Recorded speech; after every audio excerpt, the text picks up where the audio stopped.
Hello student, स्वागत है आपका आईसीटी वर्चुअल क्लासेस में। मैं हूं कविता, आपकी साइंस टीचर। उम्मीद करती हूँ आप सभी अच्छे होंगे और स्वस्थ होंगे। सो क्लास हम यहाँ पर अपने चैप्टर के क्वेश्चंस कर रहे थे। चैप्टर का नाम था हेरिडिटी एंड इवोल्यूशन। तो देख लेते हैं अभी तक कौन कौन से टॉपिक आपने कौन कौन से कवर किए हैं इन क्वेश्चन के माध्यम से। सबसे पहले क्वेश्चन आता है कि मेंडल ने अपना एक्सपेरिमेंट किस पे किया था। आंसर है पाइसम सटाइवम यानी कि पी प्लांट पे किया था। ठीक है। सेकंड आता है कि कौन सा सेक्शन यहाँ पर डीएनए का कौन सा सेक्शन किसी प्रोटीन के फॉर्मेशन के लिए इंफॉर्मेशन प्रोवाइड कराता है। आपने कहा जीन इसे कहते हैं। ठीक है। नेक्स्ट था कि जेनेटिक वेरिएशन को कौन यहाँ पे शो करता है। ऑप्शन नंबर डी आपका करेक्ट आंसर होता है। ठीक है। ये आपका क्रॉस से रिलेटेड क्वेश्चन आता है। नेक्स्ट हमने बोला कि यहाँ पर आपके पास एक प्रॉब्लमेटिक क्वेश्चन था जिसमें हमने कहा था एक मनुष्य है, उसमें दो डिफरेंट क्रोमोसोम है, एक्स एंड वाई है। हम दिखाते हैं इस बेस मेंडल के लॉ के बेसिस पे यहाँ पर जो मेल ऑफस्प्रिंग होगा वो कौन से जो गैमीट होंगे या कौन से जो क्रोमोसोम होंगे उन्हें इनहेरिट करेगा। ठीक है। ऑप्शन नंबर डी सही आंसर था। नेक्स्ट हमारे पास आया था डाई हाइब्रिड क्रॉस से रिलेटेड एक क्रॉस आया था जो कि हमने यहाँ पर देखा था, क्रॉस किया था। और हमें ये बताना था, आपके पास एक क्या दिए गए थे, अलग अलग कैरेक्टर को लेकर के आपके पास क्रॉस करवाया गया था आपसे। और आपको कहा गया था कि F1 जनरेशन में आपके पास जो आए थे वो कैसे आए थे, राउंड एंड येलो आए थे। यहाँ पर सारे आपको कैपिटल दिखाए गए हैं, लेकिन आपको इतना अंडरस्टूड है कि कौन सा यहाँ पे डोमिनेंट है कौन सा रिसेसिव है, उसी के बेसिस पे कैपिटल और स्मॉल लेटर आप बना लेंगे। प्रीवियस लेक्चर में हमने ये क्वेश्चन सही किया था जहाँ पर सारे कैपिटल हैं। तो हमने ये बताना था कि नए कॉम्बिनेशन क्या बने थे। करेक्ट ऑप्शन था बी, यानी कि बी में हमारे पास फर्स्ट एंड फोर्थ आते हैं। राउंड येलो और व्रिंकल्ड ग्रीन हमारे पास नए कॉम्बिनेशन यहाँ पर आए थे। चलिए, अब हमारे पास ये था कि लाइफ के ओरिजिन से रिलेटेड जो एक्सपेरिमेंट किया गया था उसमें कौन कौन सी गैसेस इन्वॉल्व थी। ऑप्शन नंबर डी जो था यहाँ पे करेक्ट आंसर हमारा आता है। नेक्स्ट क्वेश्चन हमारे पास आता है, इजी क्वेश्चन है कि एक जाइगोट है, जाइगोट में क्योंकि हमने कहा कि क्या होंगे, एक जो गैमीट है मेल का होगा, एक गैमीट फीमेल का होगा, दोनों गैमीट के फ्यूजन से जाइगोट बनेगा। आपसे पूछा गया था, आपसे पहले बताया गया था, आपको इन्फॉर्मेशन क्या दी गई थी कि जो एक्स क्रोमोजोम है वो किसने यहाँ पर इनहेरिट किया है, फादर ने इनहेरिट किया है एक्स क्रोमोजोम। अब मदर कौन सा क्रोमोसोम इनहेरिट करेगी, ऑब्वियस सी बात है एक्स करेगी, क्योंकि जो फीमेल है, जो मदर है, वो हमेशा ही एक्स क्रोमोसोम को इनहेरिट करती है। तो आपने कहा यहाँ पर जो इंडिविजुअल होगा, जो संतति होगी वो क्या होगी, बॉय या गर्ल, या फिर यहाँ पर कोई एक्स क्रोमोसोम डिटरमाइन नहीं करता है। आपने कहा हमारा ऑप्शन नंबर बी यहाँ पे करेक्ट आंसर था। ठीक है। नेक्स्ट हमने कहा था कि from the list given below select the character which can be acquired but not inherited, कि निम्नलिखित में से उस कैरेक्टर के बारे में बताइए जिसे एक्वायर तो किया जा सकता है लेकिन इनहेरिट नहीं किया जा सकता है। जैसे कि एक्वायर में हमने कहा ऑप्शन, सबसे पहले तो आप ऑप्शन देख लीजिए। ऑप्शन नंबर डी हमारा था कि साइज ऑफ बॉडी, आपने एक्सरसाइज की, आपने जिम किया, आपने बॉडी बना ली है, इसका मतलब ये नहीं है कि आने वाली जो संतति होगी उनकी भी वैसे ही बॉडी होगी। इसका दूसरा एग्जाम्पल होता है कि आपने बहुत सारी लैंग्वेजेस सीख ली हैं, आपको हिंदी आती है, आपको इंग्लिश आती है, आप गढ़वाली आती है, किसी दूसरे रीजन से आप हैं, आपको स्पेनिश आती है, अलग अलग लैंग्वेजेस आपने सीख ली हैं। लेकिन ऐसा नहीं है कि जो लैंग्वेज आपने सीखी है वो सारी की सारी लैंग्वेज आपके जो नई संतति होगी उसको भी आती होगी, क्योंकि लैंग्वेज क्या है, एक एक्वायर्ड क्या है, कैरेक्टर है। कोई भी जन्म से भाषा सीख के नहीं आता है, आप जिस प्रकार की भाषा उसे सिखाते हैं उसी प्रकार की भाषा वो कहता है। इट मीन्स कि वो एक्वायर्ड कैरेक्टर होगा, वो जेनेटिकली डिटरमाइंड कैरेक्टर नहीं होगा। चलिए, क्वेश्चन हमारे पास ये था, आपने कहा एक मनुष्य है और मनुष्य में क्या है, gene B gives brown eyes. ठीक है। अब यहाँ पर कैपिटल बी और स्मॉल बी का होगा। हमने कहा कि कोई एक मनुष्य है, उसमें जीन जो कैपिटल बी है वो ब्राउन कलर के लिए रिस्पॉन्सिबल है, और जो स्मॉल बी है वो ब्लू आइज के लिए रिस्पॉन्सिबल है। what will the what will be the color of eyes of the person having a combination capital B and capital B small b, आपको बताना है। तो हमने बोला हमारे पास दो चीजें हैं, कैपिटल बी जो है वो किसके लिए रिस्पॉन्सिबल है, ब्राउन आइज के लिए,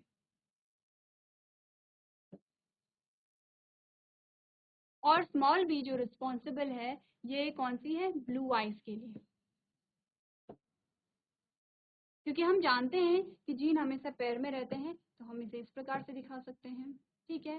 अब हमने क्या बोला था कि जब भी हम किसी डोमिनेंट कैरेक्टर को शो कर रहे थे तो उसे कैपिटल लेटर से शो कर रहे थे according to Mendel's law. Mendel के लॉ के अकॉर्डिंग हमने जो कैपिटल यहाँ पर हमें क्या दिखाई दिए थे, लेटर दिखाई दिए थे, वो डोमिनेंट है। अब हमने कहा अगर इनका क्रॉस होता है, ये जो आपके पास सिचुएशन आई है ये कैसे आई है, आपने कहा कैपिटल बी का क्रॉस अगर स्मॉल बी से करते हैं तो कैपिटल बी स्मॉल बी आता है, और अगर कैपिटल बी स्मॉल बी का क्रॉस करते हैं तो आपने कहा आपके पास क्या चीजें आएंगी, कैपिटल बी आ गया है, capital B small B, capital B small B and small B small B. अब हमारे पास सिचुएशन कौन सी है, सिचुएशन ये दो हमारे पास आ रही है। कैपिटल बी स्मॉल बी हमारे पास दो सिचुएशन है। आपसे पूछा गया है कि ये इस कंडीशन में और इस कंडीशन में क्या हमारे पास रिजल्ट आएगा। ऑप्शन नंबर 1 कहता है ब्राउन ब्राउन, दोनों चीजों में यहाँ भी आपको ब्राउन मिलेगा, यहाँ भी आपको ब्राउन मिलेगा और यहाँ भी आपको ब्राउन मिलेगा। दूसरा है ब्लू ब्लू, कि दोनों में ब्लू मिलेगा। सी कह रहा है कि पहला ब्लू होगा और दूसरा क्या होगा, यहाँ पे ब्राउन होगा। और लास्ट कह रहे हैं कि पहला ब्राउन है, सेकंड क्या होगा, ब्लू होगा। क्योंकि कैपिटल बी यहाँ पर रिप्रेजेंट कर रहा है ब्राउन आइज को, तो हम कह सकते हैं कि ये जो कैरेक्टर है ये है डोमिनेंट ट्रेट, कहेंगे डोमिनेंट ट्रेट होगा। कैरेक्टर तो क्या है, आई कलर है, डोमिनेंट ट्रेट। तो आपने कहा क्योंकि जहां पर कैपिटल बी होगा वो क्या बताएगा, ब्राउन कलर को बताएगा, और हमने कहा कि कैपिटल बी दोनों में आता है, इसीलिए ये क्या बताएगा, ब्राउन कलर को शो यहाँ पर कर रहा है। ठीक है, आंसर क्या आएगा आपका, ऑप्शन नंबर 1। ऑप्शन नंबर 1 आपका क्या होगा, करेक्ट ऑप्शन होगा। तो अपने ऑप्शन को यहाँ पे क्या करेंगे, नोट डाउन कर लेंगे।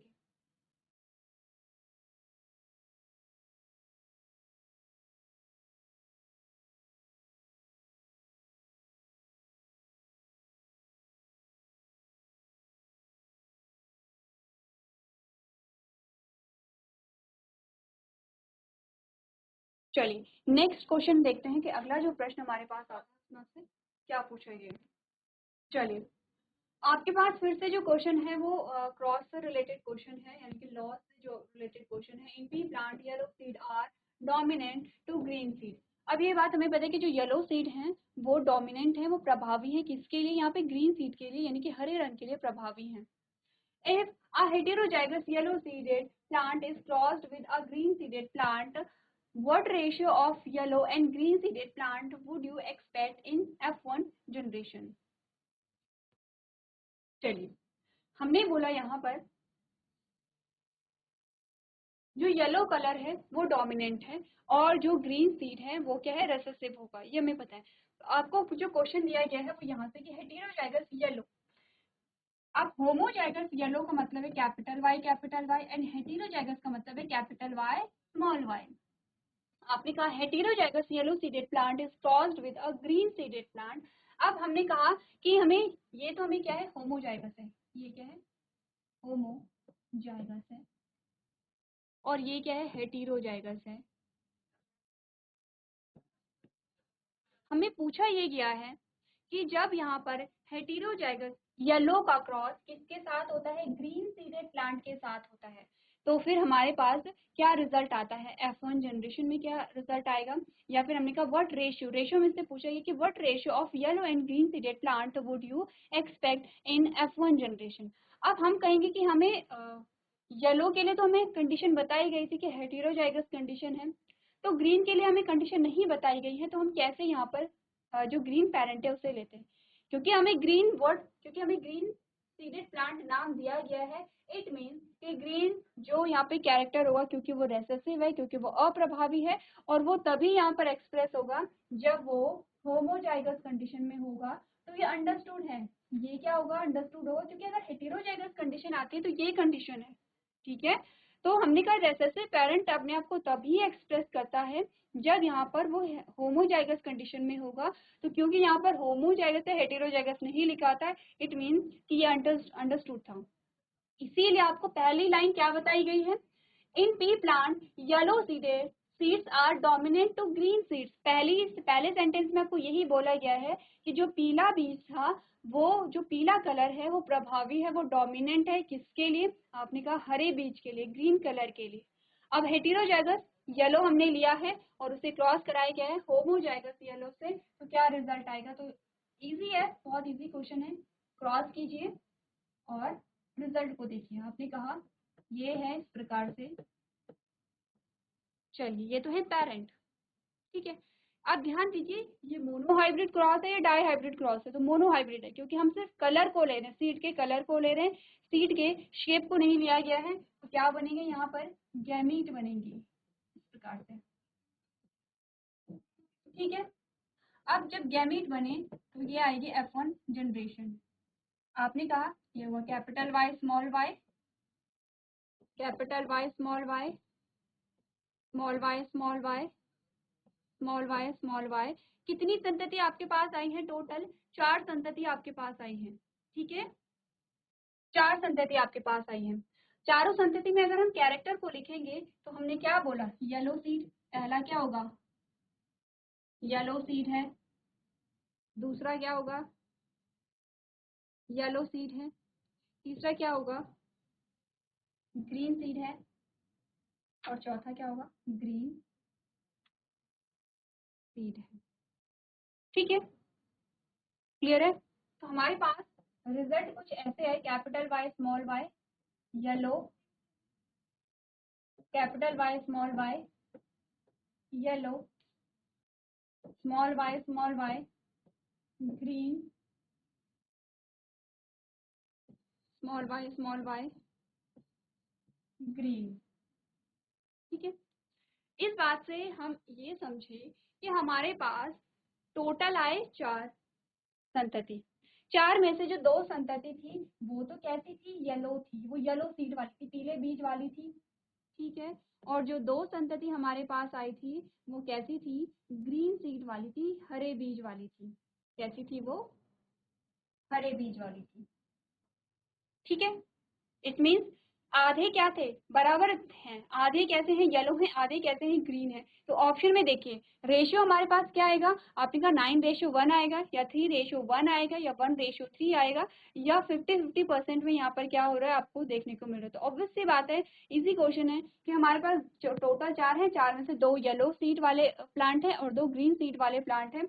ऑप्शन कौन सा सही होगा? ऑप्शन नंबर डी आपका क्या होगा? करेक्ट आंसर होगा। तो एक बार आपको ऑप्शन चूज करना है यहाँ पर।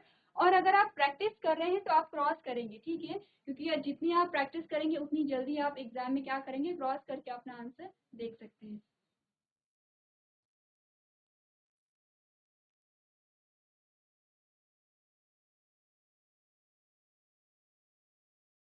चलिए तो अगला प्रश्न देखते हैं। अगला प्रश्न जो हमसे पूछा गया है उसमें स्टेटमेंट पढ़िए, which of the following statement is not true with respect to variation.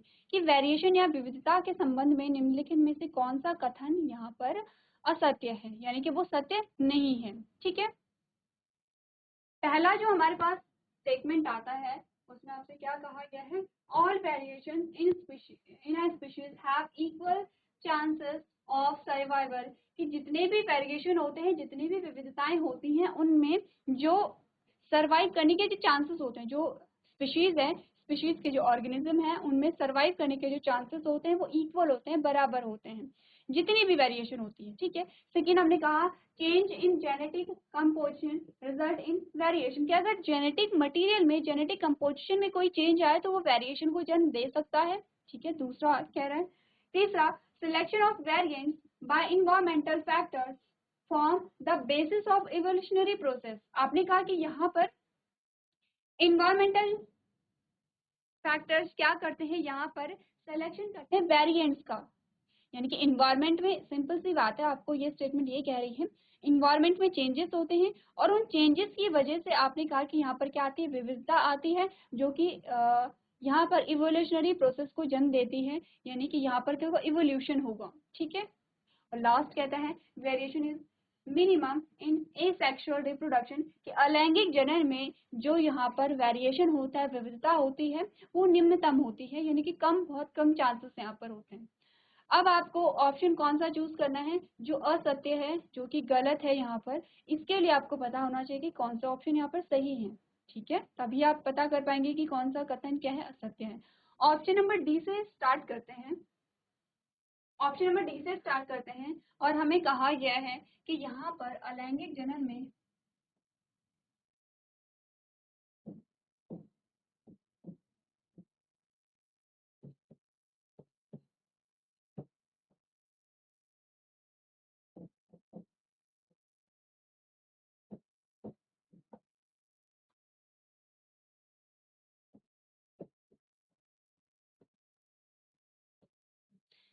जो अलैंगिक जनन है उसमें निम्नतम विविधता पाई जाती है, निम्नतम विविधता होती है। आपने कहा बिल्कुल सही बात है, क्योंकि जेनेटिक मटेरियल तो सेम है, source of genetic material same है, तो आपने कहा कि यहाँ पे आपको डाइवर्सिटी कैसे मिलेगी, विविधता कैसे मिलेगी, वेरिएशन आने के चांसेस तब होंगे जब अलग अलग सोर्स होंगे, जब अलग अलग चीजें हमारे पास आएंगी और हम उन्हें मिक्स करें तो हमारे पास नया रिजल्ट आता है। ठीक है, हमने कहा बिल्कुल ये ऑप्शन सही है, लेकिन ये हमारे क्वेश्चन का आंसर नहीं है। ये क्या है, ऑप्शन सही है लेकिन ऑप्शन क्वेश्चन का आंसर नहीं है।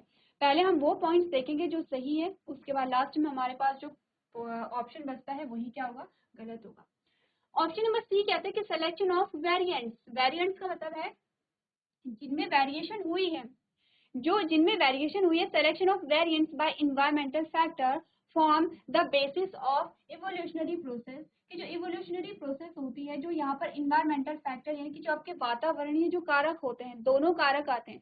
अगर हम इन्वायरमेंटल फैक्टर की बात करें तो आपने कहा बायोटिक फैक्टर होते हैं, एबायोटिक फैक्टर होते हैं। बायोटिक फैक्टर में आप जानते हैं प्लांट्स हैं, एनिमल्स हैं, माइक्रोब्स हैं। एबायोटिक में आपने कहा कि यहाँ पे टेम्परेचर है, सनलाइट है, मॉइस्चर है, ह्यूमिडिटी है, ठीक है, एयर है, ये सारे ही फैक्टर एबायोटिक फैक्टर आते हैं। अब किसी की भी वजह से कोई भी क्या होता है, किसी भी फैक्टर की वजह से क्या हो रहा है, आपने कहा कि वेरिएशन आ रही है, तो यहाँ पर जो वेरिएशन होगी वो इवोल्यूशनरी प्रोसेस को यहाँ पर क्या देगी, जन्म देगी, या इवोल्यूशनरी प्रोसेस का क्या होगा, आधार होगा। इवोल्यूशन क्या होता है, आपने कहा एकदम से इवोल्यूशन नहीं होता, इवोल्यूशन धीरे धीरे जो प्रोसेस होती चली जाती है और एक बहुत लंबे टाइम के बाद आपको इवोल्यूशन देखने को मिलता है। जैसे कि हम बात करते हैं ओरिजिन ऑफ लाइफ, वो भी एक इवोल्यूशन था। हमने कहा कि जो लाइफ का ओरिजिन हुआ है वो वाटर से हुआ है और धीरे धीरे करके इवॉल्व हुए हैं यहाँ पे ऑर्गेनिज्म। सबसे पहले हमारे पास माइक्रोब आए हैं, उसके बाद हमने कहा यूनिसेलुलर से मल्टी सेलुलर ऑर्गेनिज्म हमारे पास बने हैं, वो एक इवोल्यूशन है यहाँ पर। ठीक है, और ये जो इवोल्यूशनरी प्रोसेस हुई है ये इन्वायरमेंटल फैक्टर के थ्रू हुई है और स्लो प्रोसेस है। तो ये बिल्कुल सही बात हमें यहाँ पर बताते हैं, तो जो ऑप्शन नंबर सी है वो भी बिल्कुल करेक्ट आंसर है। इस क्वेश्चन का आंसर नहीं होगा, लेकिन ये स्टेटमेंट बिल्कुल सही है। ठीक है, अब हमने कहा कि change in genetic composition result in variation. आपने कहा कि जेनेटिक मटेरियल में कोई भी चेंज आ रहा है वो वेरिएशन को जन्म दे रहा है, इसे हमने म्यूटेशन कहा था। ठीक है, अब हमने कहा वेरिएशन यहाँ पर दोनों प्रकार की हो सकती है, म्यूटेशन पॉजिटिव भी नेगेटिव भी। हमने कहा अगर जेनेटिक मटेरियल में चेंजेस आ रहे हैं तो उसे हम कैसे ले रहे हैं। चलिए, तो हमने क्या बात की है, हमने बोला कि यहाँ पर जेनेटिक मटेरियल के सीक्वेंस में, उनकी पोजीशन में, उनके नंबर में कोई चेंज आए तो म्यूटेशन है। लेकिन अगर जेनेटिक मटेरियल के कंपोजिशन में चेंजेस आ गए, जैसे कि हमने कहा अलग अलग यहाँ पे जेनेटिक मटेरियल है वो मिक्स हो रहे हैं, नया कॉम्बिनेशन अगर बन रहा है, वो क्या है, वेरिएशन का कारण है। एसेक्सुअल रिप्रोडक्शन में क्यों यहाँ पर वेरिएशन नहीं पाई जा रही थी, क्योंकि सोर्स ऑफ जेनेटिक मटेरियल एक ही था और एक ही सोर्स होने की वजह से आपने कहा वैरायटी नहीं थी। हमने कहा ऑप्शन नंबर बी भी बिल्कुल सही कहता है कि अगर जेनेटिक मटेरियल के कंपोजिशन में उनके उसमें कंपोजिशन जो है उसमें किसी भी प्रकार का जो चेंज आता है तो वो क्या कहते हैं, विविधता को जन्म देता है। अब हमारे पास बचता है ऑप्शन नंबर ए, जो कि आप अंडरस्टूड है कि ऑप्शन नंबर ए हमारा सही आंसर होगा, लेकिन उसको थोड़ा सा हम डिस्कस कर लेंगे। सबसे पहले तो स्टेटमेंट को पढ़िए, all variation in A species have equal chances of survival. इसमें क्या होगा कि सभी प्रकार की विविधताओं में जो जीव हैं, जो किसी जाति के जो सभी जीव हैं, ठीक है, जीव नहीं आएगा, सभी जीव आएगा।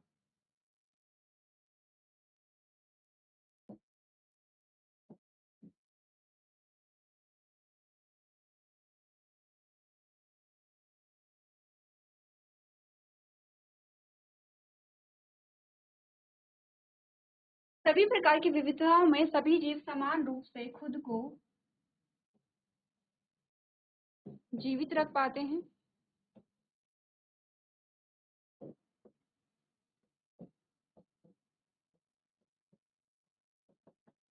ठीक है, अब हमने कहा अगर ऐसा होता तो धीरे धीरे कई जो जातियां हैं वो क्या हो गई हैं, विलुप्त हो गई हैं। ठीक है, जैसे कि आपने कहा कि ब्लू हेडेड डक हुआ करती थी। ठीक है, जैसे हमने कहा डायनासोर हैं।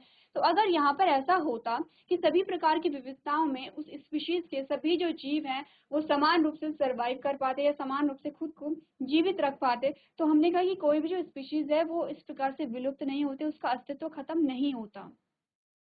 क्योंकि अब हमने कहा कि एक चीज तो ये हुई, दूसरी चीज ये होती है कि अगर एक किसी स्पीशीज के सभी जीव समान रूप से सरवाइव कर पा रहे हैं, समान रूप से वो इन्वायरमेंटल फैक्टर या वातावरणीय कारकों के प्रति समान रूप से वो क्या कर रहे हैं, प्रतिक्रिया दे पा रहे हैं, इट मीन्स की जो स्पीशीज है उसकी संख्या में कमी नहीं आती। आप देख रहे हैं जब आप पढ़ते हैं यहाँ पर जब आप रेड डाटा बुक के बारे में पढ़ते हैं तो रेड डाटा बुक हमें क्या बताता है, वो कौन सी स्पीशीज है जिसकी संख्या कम हो रही है, वो कौन सी स्पीशीज है जिनकी संख्या बहुत कम हो गई है, वो कौन सी स्पीशीज है जो कि खत्म होने की कगार पर है। तो आप पढ़ते हैं कि विलुप्त होने की कगार पे कौन है, विलुप्त कौन हो चुके हैं, कौन यहाँ पर क्या हो रहे हैं जिनकी संख्या में कमी आ रही है।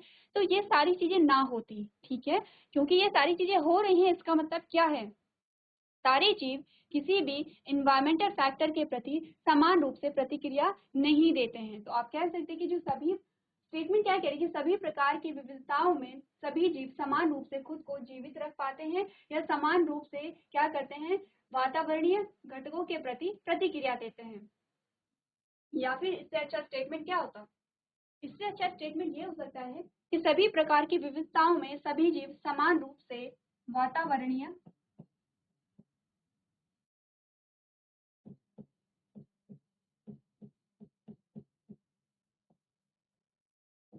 घटकों के प्रति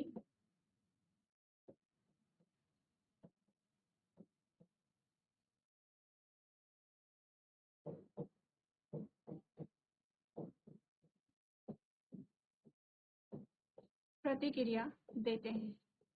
अगर ऐसा होता तो हमने कहा कि यहाँ पर क्या होते हैं, कुछ स्पीशीज के कुछ ही जीव जीवित रह पाते हैं, धीरे धीरे उनकी संख्या में कमी होने लगती है। अगर ऐसा होता तो हमने कहा सारे ही जीव क्या होते हैं, अच्छे से यहाँ पर क्या होते हैं, ग्रो होते हैं। जैसे कि अब अगर हम टाइगर के बारे में कहते तो हमने कहा टाइगर का जो नंबर है वो कम होता चला जा रहा है। इससे हम ये समझे, देखिए इंडिविजुअल डिफरेंसेस को हम भी समझते हैं। हम क्या करते हैं कि हर एक जो व्यक्ति है, हर एक जो जीव है वो एक दूसरे से भिन्न है, और वो क्या करता है कि जो वातावरण है, जो इन्वायरमेंटल फैक्टर है उनके प्रति उसका रिस्पॉन्स क्या होगा, अलग होगा, उसकी प्रतिक्रिया अलग होगी। अगर हम अपने पे ये एग्जाम्पल लें, हो सकता है कि मैं बहुत ज्यादा जो जैसे अगर टेम्परेचर बढ़ जाता है गर्मियों के टाइम पे तो मैं गर्मी को सहन कर सकती हूँ, मैं गर्मी को बर्दाश्त कर सकती हूँ, लेकिन मेरे साथ का कोई व्यक्ति हो सकता है कि उसे गर्मी बर्दाश्त नहीं होती है। वैसे ही मैंने कहा कि मैं हो सकता है कि मैं जो बहुत ज़्यादा ठंड में मैं अपने आप को ढाल लेती हूँ या फिर मैं एडजस्ट कर लेती हूँ, लेकिन हो सकता है कि किसी और को ठंड बर्दाश्त ना हो। तो ये सारी चीज़ें क्या होती हैं, इंडिविजुअल डिफरेंसेस आते हैं जो कि सारी स्पीशीज के सारे ऑर्गेनिज्म पे अप्लाई होते हैं।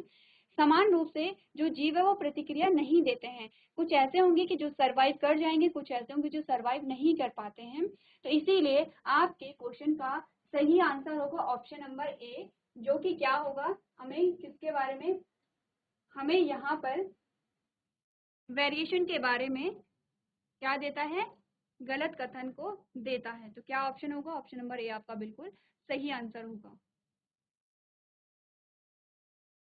ठीक है, चलिए अपने आंसर को आप लोग अपनी कॉपी में नोट कर सकते हैं।